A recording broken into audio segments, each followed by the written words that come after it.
మంగళవారం జగ్గంపేట ప్రభుత్వ model degree కళాశాలలో ఆంధ్రప్రదేశ్ నైపుణ్య అభివృద్ధి సంస్థ ఆధ్వర్యంలో మెగా జాబ్ మేళా భారీ స్పందనతో జరిగింది. ఎమ్మెల్యే జ్యోతుల నెహ్రూ జాబ్ మేళాను ప్రారంభించారు. జాబ్ మేళా నిర్వహణ ప్రభుత్వ పరంగా చేస్తున్నటువంటి అధికారి శ్రీనివాస్ గారు, మణిబాబు గారు, శివారెడ్డి గారు ఈనాడు భవిష్యత్తులో ఉద్యోగరీత్యా మీ జీవితాన్ని సక్రమించుకోవడమే కాకుండా ఈ దేశానికి ఉపయోగపడేటటువంటి భావి భారత పౌరులారా, మీ అందరికీ కూడా నా హృదయపూర్వకమైనటువంటి ధన్యవాదాలు, శుభాశీస్సులు. అలాగే పత్రికా సోదరులకి, మీడియా సోదరులకి మా ప్రత్యేక ధన్యవాదాలు.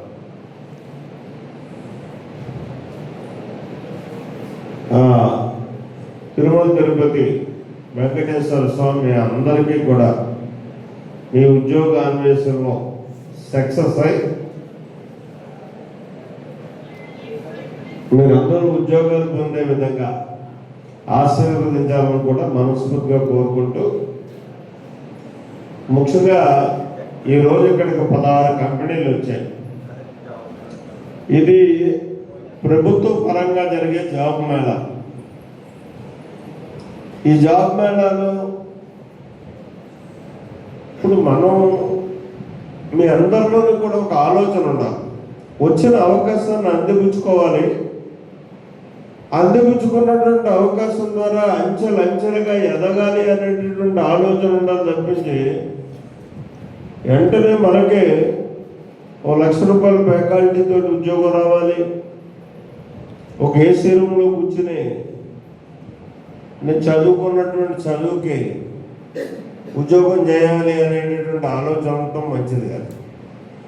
ప్రారంభంలో ఎప్పుడు కూడా కష్టపడాలి. నేను ఈరోజు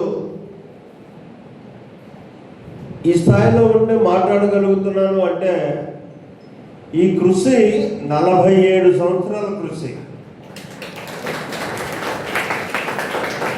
ఒక సామాన్య కార్యకర్తగా 18 సంవత్సరాలు పనిచేశాను.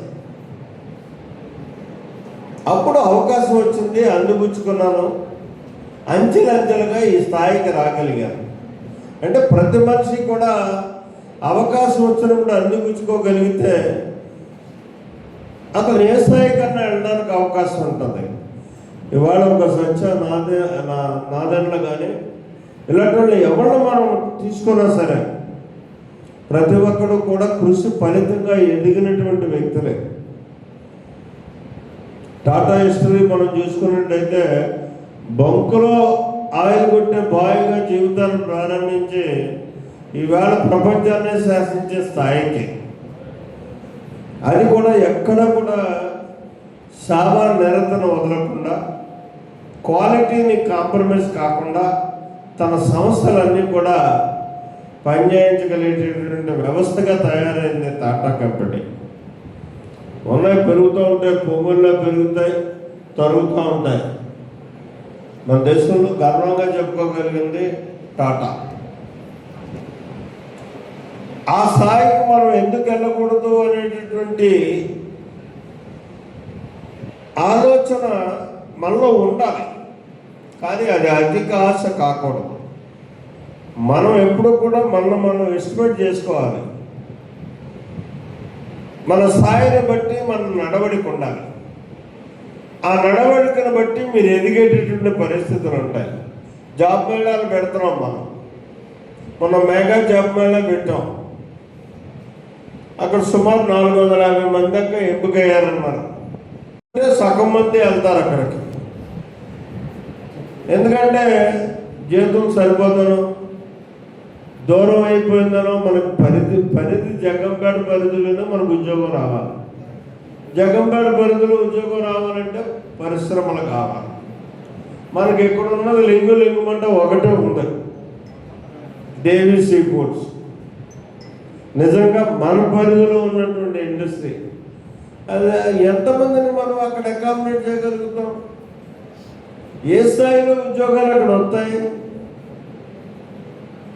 అంటే ఒక స్థాయి వరకు ఉద్యోగాలు వస్తాయి. గట్టిగా అక్కడ సూపర్వైజర్కి ఇస్తే 40,000 ఇస్తారు. వాడి కష్టాన్ని చూస్తే ఆర్ఎస్లో అక్కడ కష్టపడాలి.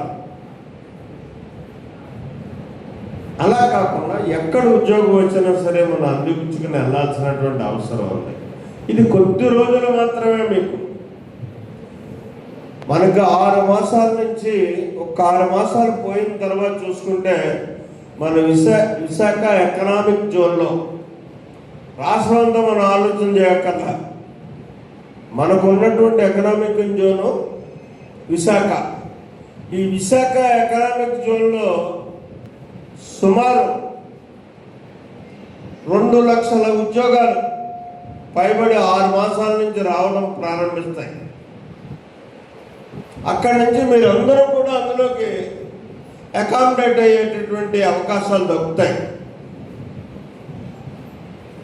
అని చెప్పి ఇక్కడ వదులుకోవద్దు. ఇది అనుభవానికి పనికొత్తది అనేటటువంటి ఆలోచనతో ఇవాళ వచ్చినటువంటి అవకాశాలని సద్వినియోగం చేసుకోండి. ప్రతి ఒక్కరూ కూడా అపాయింట్మెంట్ ఆర్డర్ వస్తే మీ చేతికి వెళ్ళి జాయిన్ అవ్వండి. ఎక్కడైనా సరే పర్వాలేదు. గ్లోబల్ వ్యవస్థ ఇది ప్రపంచంలో. ఈ గ్లోబల్ వ్యవస్థలో ఎక్కడున్నా మీ తండ్రితో మాట్లాడవచ్చు, తల్లితో మాట్లాడవచ్చు, స్నేహితులతో మాట్లాడవచ్చు. మనం ఎక్కడున్నట్టే ఉండొచ్చు. మీకేం నేను చెప్పక్కర్లే. కొత్తగా వచ్చినటువంటి అవకాశాన్ని మాత్రం అందిపుచ్చుకొని ఉపయోగించుకోండి. తొందరలో మాత్రం మనకు 70 కిలోమీటర్లో మీకు ఉద్యోగాలు వచ్చేటటువంటి పరిస్థితి